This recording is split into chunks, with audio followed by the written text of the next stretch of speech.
Welcome back to Tech Talk, the podcast where we dive deep into what's genuinely happening in the world of technology, away from the marketing hype. I'm Mark, your resident tech enthusiast, and as always, I'm joined by the brilliantly curious Jenny. And I'm Jenny. Mark, it feels like every other week there's a new, latest and greatest GPU hitting the market. This week we're tackling NVIDIA's current flagship, the RTX 5090, and trying to make sense of what's going on in the GPU world. Oh man, this is the cool part, Jenny. Because what's going on is a lot more complex than just bigger numbers. We're talking generational shifts, power consumption issues, and a fascinating tension between gamers and content creators that's really shaping NVIDIA's strategy. Indeed. Because for a lot of people, the RTX 4090, which was previously the top dog, still performs well. So, is the 5090 a true step forward, or just a VRAM boost for professionals? And can gamers reasonably consider a GPU that spikes to near kilowatt power draws? These are some real questions for today. Let's dive right in. The RTX 5090, based on NVIDIA's new Blackwell architecture, is out. The 4090 was Ada Lovelace, and on paper, NVIDIA boasts these remarkable 2x performance claims. But here's the thing.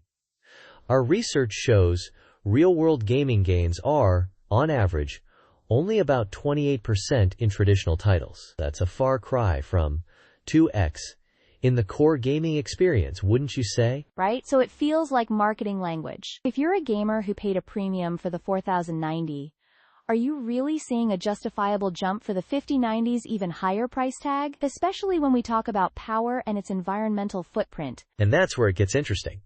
The 5090 has a total board power, or TBP, of 575 watts. That's a 28% increase over the 4090's 450 watts. But for that almost 30% jump in power, you're getting, 28% performance? It's nearly a 1-to-1 exchange, meaning the efficiency gains are minimal, if not worse, in some scenarios. It's like buying a sports car that uses more fuel but only goes a little faster. So it's not more efficient, it's just more powerful by consuming more power.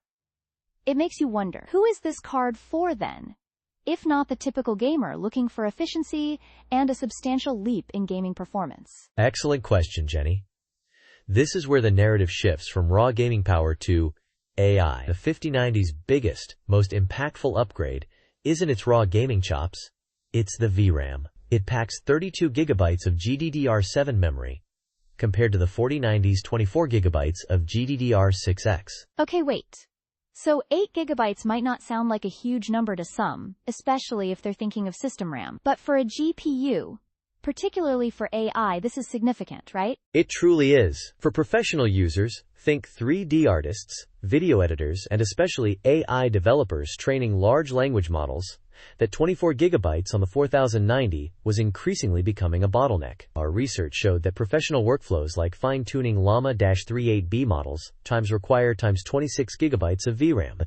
The 4090 just couldn't handle it locally. The 5090 addresses that need directly.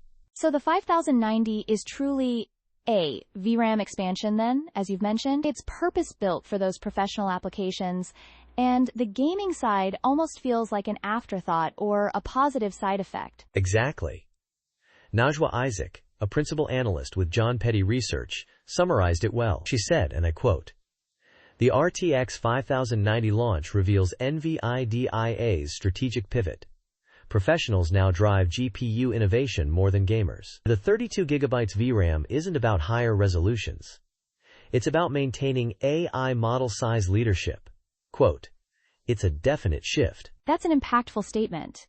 So, gaming features like DLSS, which is NVIDIA's AI-powered upscaling technology, are becoming byproducts of this professional AI research. Is that why DLSS 3 is becoming so crucial? It's foundational. While native performance gains for the 5090 might be modest, DLSS 3, with its frame generation, is what NVIDIA leans on to deliver that 2x promise. DLSS 3 uses AI to generate entirely new frames, essentially artificially boosting your frame rate. It enables playable frame rates in 4K ray-traced games, where native rendering would just struggle. But isn't DLSS 3 still a point of discussion among gamers?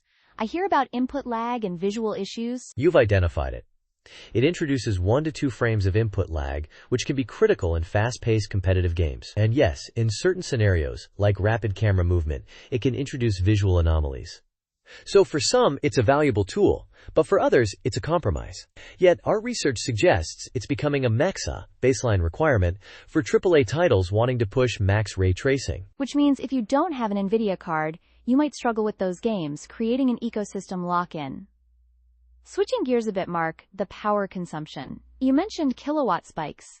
Is my gaming rig doubling as a space heater, or perhaps a small, unregulated power contributor? More like a very enthusiastic space heater that occasionally tries to trip your circuit breaker. The 5090, while rated at 575 WTBP, can spike to nearly 1000 watts during intense frame generation. This isn't just about heat.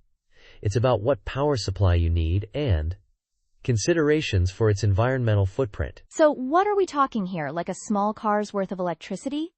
Are regulators getting involved? Well, our data shows running an RTX 5090 for 4 hours a day for 3 years consumes around 1/400 kilowatt hours of electricity. That's comparable to a typical U.S. household's electricity use for about 5 months. And yes, the EU is now considering mandatory efficiency labeling for IT equipment, similar to what you see on appliances. Imagine buying a GPU and seeing its carbon footprint right there on the box. That's something to consider.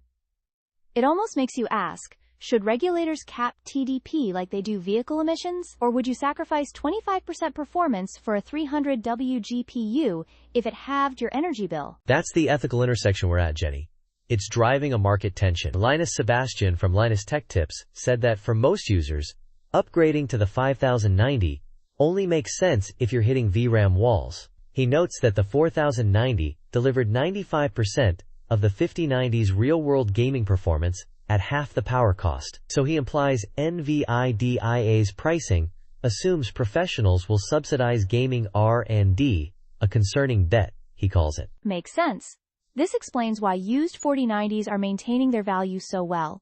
Nearly 85% of their original MSRP, according to our research. Usually, old-gen tech drops in price. Right? It indicates that professionals are holding on to that 24 gigabytes VRAM. They don't need the 5090's extra power if their workflow fits within 24 gigabytes.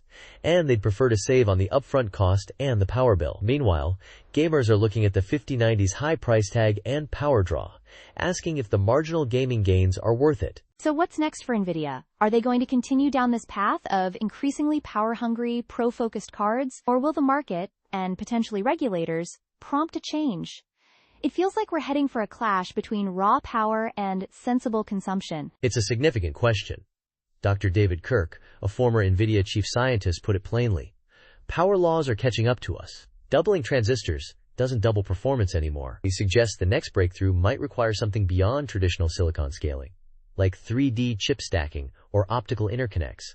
Not just more cores and higher power. It's not about making individual components bigger, but how they interact. Fascinating. So the future might not just be about bigger numbers, but entirely new ways of thinking about how GPUs are made and how they use power. This feels like a pivotal moment for NVIDIA and the entire GPU industry.